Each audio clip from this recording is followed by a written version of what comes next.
Hey, welcome to Pause on Purpose. And boy, I hope you're enjoying this background like I am. It's from a good friend of mine. Some of you might know him. His first name is Len. And this is one of his great photos he sent to me.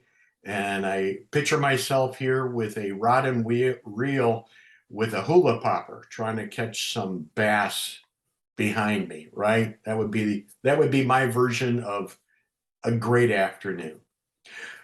This is Pause on Purpose, and we just want to welcome you. Thank you for tuning in. Hope you're enjoying these episodes as much as I am producing them. And I just want you to know we're finishing up this month on the word understanding. And remember, when it comes to understanding, it's not about trying to understand what people are thinking like or anything like that. It's understanding in the biblical sense of the practical side of wisdom. Wisdom is knowing what to do. Understanding is knowing how to do it, how to implement it. And we talked about that. And as we finish up this month, we're just going to take some random verses. They're not random in our topic, but there are different locations in the Bible.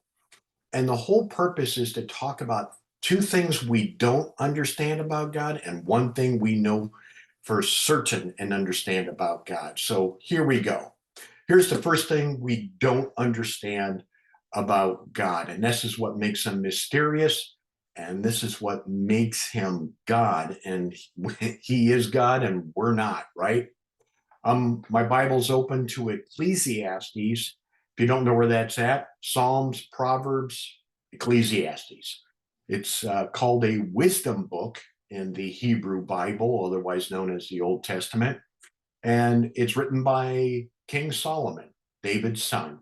And it's kind of like a journal of this older king as he looks back on his life and he makes these reflections about his life and about words of admonishment and encouragement towards those who are following behind in his footsteps. And it's too bad his son, Rehoboam, did not pay attention. And so here it is, Ecclesiastes 11:5.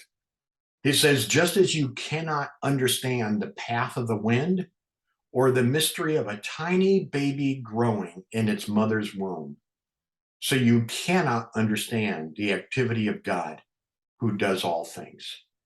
I mean, that's pretty simple. It's straightforward.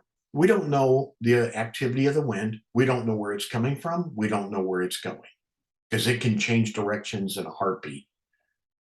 We don't even know and explain how the bones form in the womb of a mother of a young infant. That is a mystery. How God takes two organisms, a sperm and an egg, unites them and creates this incredible human being made in the image of God, a beautiful image of God. And trying to understand all that, the ins and outs, oh, we can explain it biologically and we can talk about the chemicals and all this other stuff. But I tell you what, there's mysteries in the womb that you and I don't understand, right? And there's mysteries about the wind. And most of all, there's mysteries that we don't understand about God. And that's what makes him great. That's why we understand that our role is to worship him because we don't understand him. And that's a safe thing. That's a good thing. Because if we could figure out God, would he be worth worshiping? Of course not. That would make us more intelligent than he is. And quite frankly, there's too much of that going on in our world. Too many people think they've got it all figured out. As my grandmother used to say, Paul, you're acting a little too big for your britches.